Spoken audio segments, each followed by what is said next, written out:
चलिए set number हम लोग 6 करते हैं। 5 तक हो गया था ना पीछे, ठीक। सेट नंबर 6 से स्टार्ट करेंगे। आज 9 नंबर का टेस्ट था लेकिन नहीं लाए हैं तो थ्योरी ही हो जाएगा। चलिए, which of the following is not unit of electric field intensity. तो इलेक्ट्रिक फील्ड इंटेंसिटी क्या होता है? Electric field intensity E equal to होता है F अपॉन Q। तो इसका क्या हुआ? न्यूटन, इसका कूलम, न्यूटन पर कूलम। क्लियर है बालक? तो आप देख सकते हैं नॉट पूछ रहा है तो जूल पर कूलम को वोल्ट कहा जाता है। बाकी इसको भी कन्वर्ट कीजिएगा तो उसमें आ जाएगा, ये भी कन्वर्ट हो गया आ जाएगा। तो कौन नहीं है? तो नहीं हमसे पूछा था तो ये नहीं है, जूल पर कूलम, इसको वोल्ट बोलते हैं। तो हो जाएगा फर्स्ट का सेकंड। चलिए क्वेश्चन नंबर 2 में आते हैं। Work done to rotate a dipole from 0 degree to 180 degree. तो देखिए, आपको शायद हमने बताया था कि अगर डाइपोल को रोटेट कराने के लिए वर्क डन कर रहे हैं तो एक का वर्क डन 90 डिग्री होता है, मतलब यहां से यहां तक ले जाएंगे तो ये P होता है। तो अगर ये P है तो ये भी तो P होगा, और ऊपर वाला दोनों प्लस में होता है। तो अगर 0 से 180 के लिए बात करना हो तो P कितना हो जाएगा? 2P। ठीक है, आप चाहें तो आप फॉर्मूला में बना भी सकते हैं। इसका फॉर्मूला भी होता है कि W equal to PE 1 minus cos theta, 1 minus cos theta. तो थीटा कितना है? 180 डिग्री। तो ये हो गया W equal to PE। Cos 0 का वैल्यू 1 होता है, 1 तो है ही यहाँ पर, और 180 का वैल्यू -1, तो माइनस माइनस प्लस, तो कितना हुआ? 2PE। तो आप फॉर्मूले से भी बता सकते हैं और डायरेक्ट अप्रोच से भी बता सकते हैं। कौन होगा? सेकंड का सेकंड ही होगा, 2PE। क्लियर है बालक? उसके बाद करा which of the following is true. तो इलेक्ट्रिक डाइपोल मोमेंट क्या था? One of the charge and length of dipole. तो P equal to Q into 2L। Option number 3 is the right answer. Next, number of electrons in 1 coulomb of charge. आपको बार बार बताया गया कि एक coulomb में कितने इलेक्ट्रॉन्स होते हैं? 6.25 into 10 to the power 18 electrons, इतने इलेक्ट्रॉन्स होते हैं। कौन सा है बालक? Option number 3, 6.25 into 10 to the power 18 electrons. Clear है? चलिए नेक्स्ट 5 नंबर में कह रहा है कि unit of linear density of charge. Linear density of charge lambda होता है, चार्ज पर यूनिट लेंथ होता है, इसका कूलम इसका मीटर, कितना? कूलम पर मीटर या कूलम मीटर इनवर्स 1। कौन होगा? Third, coulomb per metre. Next है if you remove 10 to the power 6 electron from a metal then charge on a metal is. मतलब अगर उतना इलेक्ट्रॉन रिमूव कर लिया जाए तो कितना चार्ज होगा? तो ध्यान देंगे, रिमूव करने के बाद तो बॉडी पॉजिटिव हो जाता है, तो प्लस में तो सारा दिख रहा है। तो आप याद करेंगे Q इक्वल टू N हमने पढ़ा था। तो N है नंबर ऑफ इलेक्ट्रॉन्स, तो कितना निकाले हैं? 10 टू द पावर 6। और इलेक्ट्रिक चार्ज कितना होता है? 1.6 इंटू 10 टू द पावर -19। तो ये रहा 1.6 और 19 में से 6 माइनस कर लीजिए, कितना होगा? -13। इतना तो इतना कूलम कहीं दिख रहा है? 1.6 थर्ड ही है, 1.6 into 10 to the power -13 coulomb. चलिए, dimensional formula of electric flux. अब ये पूछेंगे आपसे, बताइए इलेक्ट्रिक फ्लक्स का डायमेंशनल फॉर्मूला, थर्ड वाला, MLQT इनवर्स 3 इनवर्स 1। कितना होगा? MLQT inverse 3 inverse 1। निकाल भी सकते हैं, कैसे? तो फाई इक्वल टू कितना था? E.S।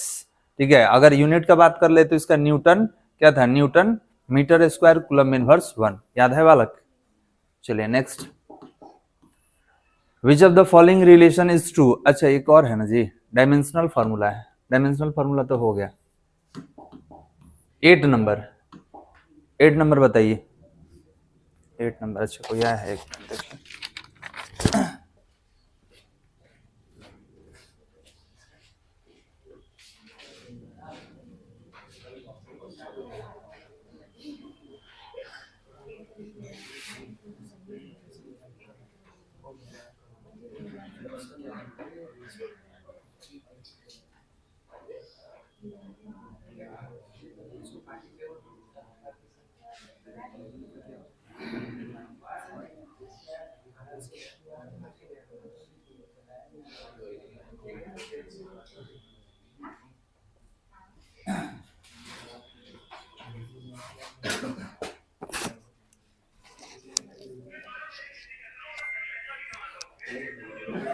क्या कर रहा है जी, क्या कर रहा है? बंद करो तो पहले, मोबाइल को बंद करो, साइलेंट करो। इसका मतलब यूज कर रहा है तभी ना आवाज आ रहा है जी। अच्छा, पीडीएफ खोला था क्वेश्चन का, उसमें प्रचार आ रहा है, तो क्वेश्चन यहाँ नहीं दिख रहा है। नजदीक बैठ जाओ, नहीं दिख रहा है तो ठीक है। जब यहाँ बता रहे हैं तो मोबाइल वाला क्वेश्चन मत खोलिए, उसको एकदम रहने दीजिए। यहाँ नहीं दिखे तब बोलिए, ठीक है। आप तो उधर इधर सब खाली, कहा नहीं सामने बैठता है। चलिए ये वाला ध्यान देंगे, ये मैक्सिमम आदमी का हम गलत देखे थे। इसमें क्या है, कह रहा है विच of the following relation is true. तो ध्यान देंगे, सीएस मतलब होता है सीरीज कॉम्बिनेशन और सीबी मतलब होता है पैरेलल कॉम्बिनेशन। किसका? तो कैपेसिटर का, जो कैपेसिटेंस आप निकालते हैं। तो यहाँ पर अगर हम सीरीज का बात कर ले तो ध्यान देंगे अगर सीरीज में या पैरेलल में आप जोड़ते होंगे तो पैरेलल में याद है हम लोग सबको लगातार जोड़ देते हैं। तो कैपेसिटेंस निकालने के लिए आपको बताया गया था कि अगर सीरीज में रहेगा तो 1/C1 1/C2 ऐसे होता है, और पैरेलल में C1 C2 C3 ऐसे होता है। तो अगर n कैपेसिटर का निकालिएगा कैपेसिटेंस तो क्या होगा, n इंटू सी हो जाएगा, n इंटू सी।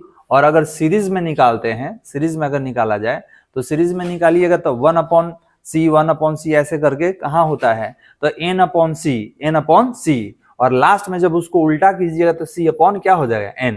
अब ये दोनों का कॉम्बिनेशन ले लीजिए, पैरेलल का और सीरीज का। तो इसका कितना है, NC अपॉन में 1 दे दे, इसका अपॉन में 1 दे दे, और इधर क्या है C/n, सीधा कर लीजिए NC/1 और n/C, C कैंसिल। तो कितना बचा, यहाँ पे कर ले रहे हैं, तो ये बचा CP/CS और n² 1, क्रॉस मल्टीप्लीकेशन कर दीजिए तो CP = n² इंटू CS, यही होगा, देख लीजिए। ठीक है, तो क्या करना था, सीरीज कॉम्बिनेशन में एक लेना था n कैपेसिटर के लिए, एक पैरेलल कॉम्बिनेशन में लेना था, और दोनों का रेशियो निकाल दीजिएगा तो ये आ जाएगा। तो कौन सा होगा आपका, ये फर्स्ट वाला होगा, CP = n² इंटू CS। दिख रहा है बालक, कोई दिक्कत इसमें? चलिए नेक्स्ट, गॉसेस थ्योरम, चार्ज का 1/ε0 होता है। गॉसेस थ्योरम क्या होता है, ये सब हटा देना, ये समझ में आ गया। गॉसेस थ्योरम क्या होगा, गॉसेस थ्योरम जो होता है वो चार्ज का ε0 होता है, मतलब जितना चार्ज है इसका ε0 फ्लक्स जनरेट होगा। आप अगर किसी चार्ज को इनक्लोज कर देते हैं तो इससे कितना फ्लक्स जनरेट होगा, ठीक है। तो इससे फ्लक्स जो जनरेट होगा वो टोटल चार्ज का 1/ε0, that is called Gauss's theorem. तो कौन सा होगा बताइए, ऑप्शन नंबर फर्स्ट। क्लियर है? Next, an electron and a proton is placed in a uniform electric field, then acceleration of them, इनका एक्सेलेरेशन कितना होगा, एक्सेलेरेशन पूछ रहा है। तो ये बताइए कि F = a में पढ़े ना बालक। तो यहाँ पे अगर हम रिलेशन का बात करें मास के साथ तो क्या A = F/m होगा। तो अब बताइए कि फोर्स में और मास में कैसा रिलेशन है, इनवर्सली प्रोपोर्शनल का रिलेशन दिख रहा है। तो आपसे पूछा क्या है, आपसे एक्सेलेरेशन ही पूछ रहा है। तो पहले नाम में कौन आया है, इलेक्ट्रॉन, तो एक्सेलेरेशन ऑफ इलेक्ट्रॉन, फिर नाम में कौन आया है, प्रोटॉन, एक्सेलेरेशन ऑफ प्रोटॉन। मास के साथ कौन सा रिलेशन, उल्टा, तो प्रोटॉन नीचे है तो मास ऑफ प्रोटॉन ऊपर, इलेक्ट्रॉन ऊपर है तो मास ऑफ इलेक्ट्रॉन नीचे, कौन होगा, mp/me। बात समझ में आ रहा है बालक? तो दैट इज द रिलेशन, ये आपको जानना होगा। F = ma, मतलब दोनों में कैसा रिलेशन, इनवर्सली प्रोपोर्शनल का। तो अगर इलेक्ट्रॉन पहले पूछा ना, हो सकता है कभी प्रोटॉन ही कर दे, तो आप याद रखिएगा इलेक्ट्रॉन पहले तो इसका मास नीचे, प्रोटॉन नीचे तो इसका मास ऊपर, inversely proportional.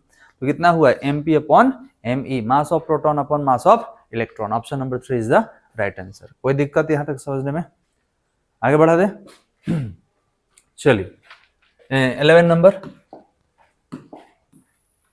Correct, the dielectric constant of any object is always greater than, आप ही बताइए क्या होगा, ऑलवेज ग्रेटर देन, एक से हमेशा ज्यादा ही होता है, ठीक है, ऑलवेज ग्रेटर देन 1, तो क्या होगा, third. Correct, C/V is equivalent to coulomb per volt. तो देखिए इसको हम बता दे रहे हैं, Q = C भी पढ़े हैं, तो C = Q/V होता है, तो इसका कूलम, इसका वोल्ट, इसको क्या बोलते हैं, फैराड। तो कौन होगा, option number second. Coulomb per volt को क्या बोलेंगे, फैराड बोलेंगे। Capacitance of spherical capacitor, spherical capacitor का कैपेसिटेंस क्या होगा, तो C equal to 1/4 epsilon naught A B upon B minus A. अब हम लोग तो आर लिए थे, याद है, हम लोग आर के टर्म में लिए थे capital R minus small R, लेकिन याद रखेंगे यहाँ पे ए बी लिया गया था और बताए थे कि बड़ा वाले में छोटा वाले को माइनस करते हैं। कौन है जिसमें फर्स्ट ही है? क्लियर है बालक? चलिए, जिसको अपना देखिए नोट करना होगा तो नोट करते जाइएगा, ऐसे वीडियो तो आप हम सेंड ही कर देंगे, आप देख लीजिएगा, ठीक है। ध्यान से केवल समझते हुए आगे बढ़िएगा।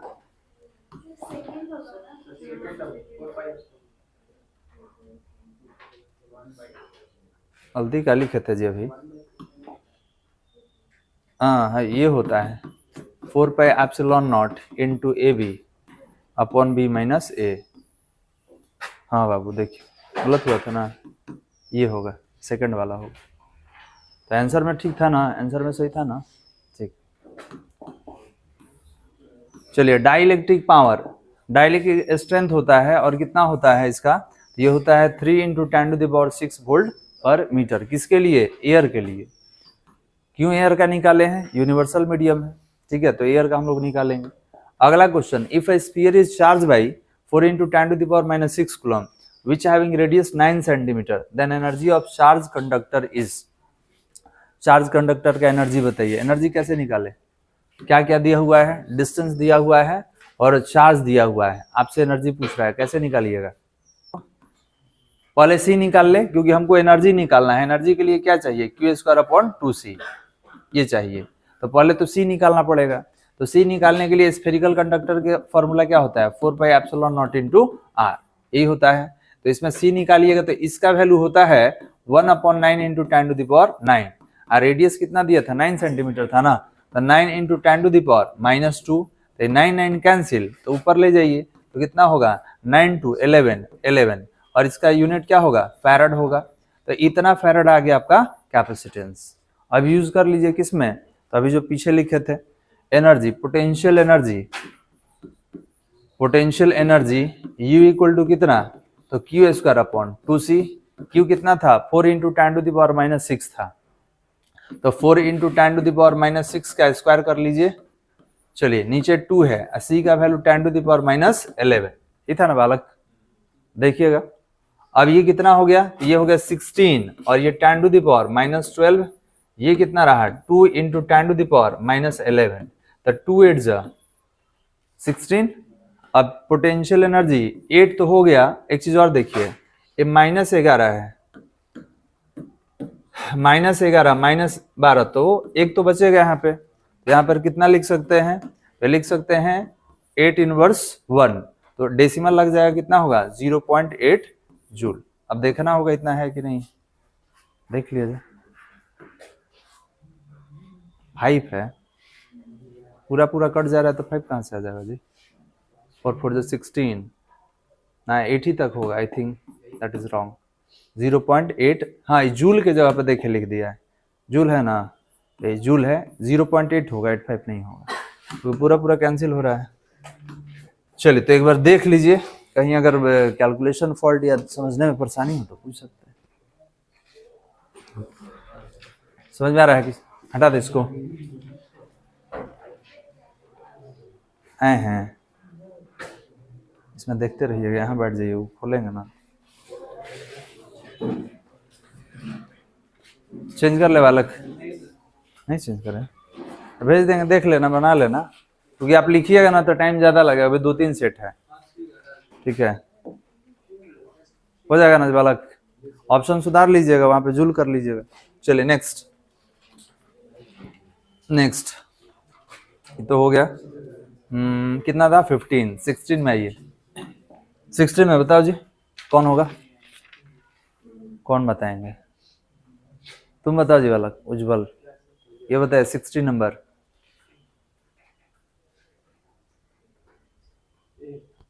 सही। Dimensional formula of the capacitance कितना होगा? M−1 L−2 T⁴ A²। चलिए, और तो कोई नहीं ना है ऐसा। अगला, electric field due to solid non conducting sphere inside varies, यही कल आपको बता रहे थे, ठीक है। ये कहाँ पूछ रहा है? तो नॉन कंडक्टिंग स्फीयर में, ठीक है, अभी तक तो हम लोग कंडक्टिंग वाला ही पढ़े थे, ये नॉन कंडक्टिंग वाला है सॉलिड में। तो याद रखिएगा इसका जो इलेक्ट्रिक फील्ड है ये होता है rho into R upon 3 epsilon naught, ये होता है। ठीक है, ये होता है किसके लिए, तो electric field due to solid non conducting sphere, वो भी इनसाइड है, इनसाइड वेरीज एज, ये फॉर्मूला होता है। तो अब इसमें किसके साथ रिलेशन बताना है आपको, आर के साथ। तो आर देख लीजिए कहाँ दिख रहा है, सामने है, तो सामने होगा ऑप्शन नंबर 1, प्रोपोर्शनल टू क्या, आर। ठीक है, ये कैसे आएगा, तो जब तोड़िएगा ना 1/4 पे epsilon naught Q upon R square को, तो वहीं चार्ज को तोड़ने पर ये फॉर्मूला आता है। तो E इक्वल टू कितना, rho into R upon 3 epsilon naught. कल इसी के बारे में बात कर रहे थे। चलिए नेक्स्ट, ये फॉर्मूला याद रखिएगा। 80 नंबर आपको बताया था कि इसको हमेशा क्यूब बना लीजिए, तो ये 5 का क्यूब होगा, तो 5 5 कितना हो जाएगा, 25। ठीक है, इसका बनाने का तरीका क्या है, तो न्यू कैपेसिटेंस जो होगा ना, ये होता है एन स्क्वायर, तो एन नंबर ऑफ ड्रॉप्स होता है, तो 125 को हम 5 का 1/5 का क्यूब लिख सकते हैं। ध्यान देंगे, इसका फॉर्मूला होता है इसका फॉर्मूला होता है एन क्यूब 1/3 इंटू सीओल्ड, ये होता है ना बालक। तो आप ये जो 125 लिखे हैं, 125 को ये आपका नंबर ऑफ ड्रॉप्स है, क्या इसको हम लोग 5 का क्यूब लिख सकते हैं, यहाँ पर रख दीजिए, आ जाएगा। तो कितना होगा, Cn इक्वल टू 5 का क्यूब होगा इंटू 1/3 इंटू 5 माइक्रोफेराड, ये 3 3 कैंसिल, तो 5 5 जा 25 माइक्रोफेराड। इतना लिखने का काम ही नहीं है, उसका क्यूब कर लीजिए, जो बेस में डिजिट है उसको मल्टीप्लाई करके लिख लेंगे। तो ये किसका क्यूब है, 5 का, तो ये 5 को आप 5 माइक्रोफेराड से मल्टीप्लाई कर दीजिए, कितना होगा, 5 5 जा 25। जब रहेगा तो वहां क्यूब रहेगा, बताए थे आपको। अब जितना रह जाए, कितना हो गया इसका, तो इसका हो गया 25 माइक्रोफेराड। हाँ 64 रहता तो 20 आता, 64 बहुत बार पूछा गया है। चलिए अगला क्वेश्चन है, two capacitors, capacitance C1 2 microfarad, C2 4 microfarad are connected in series and a potential difference of 1200 volt is applied across it. A potential difference across 2 microfarad will be, कितना होगा 2 माइक्रोफेराड, देखिए 19 बना दे रहे हैं, क्या हो गया 19। तो देखिए 19 में 2 कैपेसिटर है पहले, तो एक कैपेसिटर ये हो गया, दूसरा ये हो गया, और आप बैटरी से कनेक्ट कर दीजिए, तो बैटरी प्लस माइनस, वोल्टेज कितना है 1200 वोल्ट है ना, और एक कैपेसिटर का कैपेसिटेंस कितना है 2 माइक्रोफेराड है, दूसरे का कितना है 4 माइक्रोफेराड। तो आपसे कह रहा कि यहाँ पे वोल्टेज बताइए, यहाँ पे कितना वोल्टेज लेगा। तो सबसे पहले हमको ये बताइए कि ये कॉम्बिनेशन तो सीरीज है, तो सीरीज कॉम्बिनेशन में पीछे ध्यान समझिए बालक, हमको बताना है कि वो कितना वोल्टेज लेगा। तो आपको मालूम है कि सीरीज कॉम्बिनेशन में चार्ज सेम होता है, वोल्टेज डिफरेंट होता है, और पैरेलल कॉम्बिनेशन में वोल्टेज सेम होता है, चार्ज डिफरेंट होता है। तो सबसे पहले तो हम चार्ज निकालेंगे कि चार्ज कितना होगा, सबसे पहले चार्ज निकाल लिया जाए। तो चार्ज निकालने के लिए इक्विवेलेंट करना पड़ेगा आपको कैपेसिटेंस को। तो कैपेसिटेंस का इक्विवेलेंट अगर कैपेसिटेंस निकालना हो तो डायरेक्ट वाला formula C1 into C2 upon C1 plus C2। तो 5 4 2 से कितना हो जाएगा 8/6, तो इसको 4/3 माइक्रोफेराड लिख दे इक्विवेलेंट कैपेसिटेंस।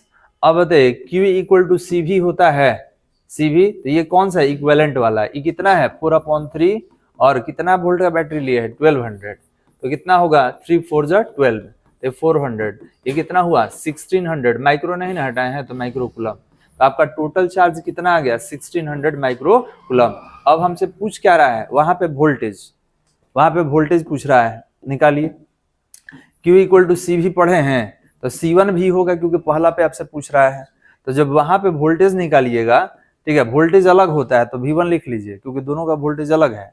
तो V1 इक्वल टू क्या होगा Q अपॉन C1, ये कितना है 1600, ये कितना है 2 माइक्रोफेराड, 2 8 जा 16, 800 वोल्ट, कितना आएगा 800। तो 1200 में 800 ये ले लिया, तो यहाँ का कितना बचेगा 400, क्योंकि दोनों जोड़ने पर 12 से ज्यादा नहीं होना चाहिए।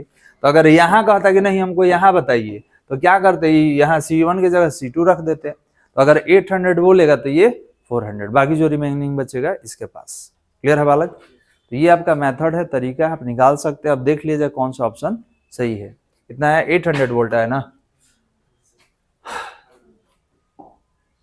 तो option number 3 is the right answer, ये 800 वोल्ट। अच्छा 4 पे पूछता तब 400 हो जाता है। ठीक है, सेकंड वाला निकाल लेते हैं। चलिए next, the electric field at a point near an infinite thin sheet of charge conductor. तो इनफाइनाइट शीट है तो sigma upon 2 epsilon not, infinite नहीं रहता तो क्या करते हैं 2 हटा देते, कौन सा होगा ऑप्शन नंबर 3। अब देखिए ई मैग्नेटिज्म का आ गया है, 1 वेबर कितना, अब ये आ गया है तो बता दे रहे हैं 1 वेबर किसके इक्विवेलेंट होता है 10⁸ मैक्सवेल। ठीक है, मैग्नेटिक फ्लक्स पढ़िएगा तो ऐसा मिल जाएगा। हाँ देख लीजिए, ये क्वेश्चन शायद बता चुके हैं। इक्विवेलेंट कैपेसिटेंस ए और बी के बीच पूछ रहा है, तो देखिए ना पैरेलल कॉम्बिनेशन में दोनों जोड़िए, तो पैरेलल कॉम्बिनेशन में C1 C2 3 2 कितना हो जाएगा 5। तो जब ये 5 हो जाएगा तो क्वेश्चन कुछ इस तरीके का हो जाएगा, ये 5 माइक्रोफेराड और ये 4 माइक्रोफेराड। अब बताइए सीरीज कॉम्बिनेशन का फॉर्मूला डायरेक्ट वाला क्या है, सीरीज कॉम्बिनेशन का C1 into C2 upon C1 plus C2, तो कितना हुआ 20/9 माइक्रोफेराड, ऑप्शन नंबर 1। क्लियर है बालक। चलिए नेक्स्ट, ऐसा यूनिट ऑफ इलेक्ट्रिक फ्लक्स क्या होता है, वोल्ट मीटर। कहाँ है जी वोल्ट मीटर, अब इसको तोड़ दीजिएगा तो मालूम चल जाएगा। ठीक है, वोल्ट मीटर, और कुछ है और इसमें है नहीं, इतना ही था ना। चलिए तो यहाँ पे 8 नंबर कहाँ है जी, 8 नंबर, चलिए 8 हाँ वाला तीसरा चेक कर ले रहे हैं। ठीक कह रहा है, तीसरा सही हो जाएगा। तो देखिए यहाँ पे थोड़ा सा मतलब ऑप्शन का आप देख लीजिए, आप क्या ये दोनों एक ही है जी, ठीक कह रहा है। यहाँ पे अगर Cp equal to n² into CS है, तो अगर आप चाहें तो CS equal to CP upon n² लिख सकते हैं, सही है, सही है ना बालक। तो यहाँ पे प्रिंटिंग में थोड़ा सा मतलब एरर हुआ होगा। ठीक है, यहाँ पे क्या कर लिया जाए, तो फिर भी सेम हो जाएगा ना जी। अगर हम यहाँ पैरेलल कर दें तो ये सीरीज हो जाएगा, ये पैरेलल हो जाएगा तो यहाँ पे सीरीज हो जाएगा। तो यहाँ पे P और यहाँ S कर सकते हैं, ऐसे ही हो जाएगा। तो आप किए होंगे तब तो सही होगा। ठीक है, हाँ ये हो सकता है, सही बोला है। तो यहाँ पे कुछ एरर होगा, ठीक है, क्योंकि रिलेशन आपके एग्जाम में E आया हुआ है। ठीक है, आया हुआ ये है, या असाइनमेंट में भी हम शायद वही दिए हैं। ठीक है, तो यहाँ पे एरर टाइपिंग में होगा कि यहाँ P होना चाहिए, यहाँ पे S। ठीक है, यही कुछ होगा। चलिए बाकी सब ठीक है ना, गड़बड़ नहीं ना इधर। ठीक है, तो ये इसमें मतलब आपका आंसर में अलग, क्योंकि ये दो आंसर थोड़ी हो जाएगा क्वेश्चन का, और रहता तो बोथ लिखेगा कि ये और ये बोथ, तो ऐसा नहीं है, इसका मतलब यहाँ पे कुछ एरर है। चलिए तो इसको यहीं पे रोकते हैं, बंद करो वाला। ये कितना नंबर था 7 नंबर।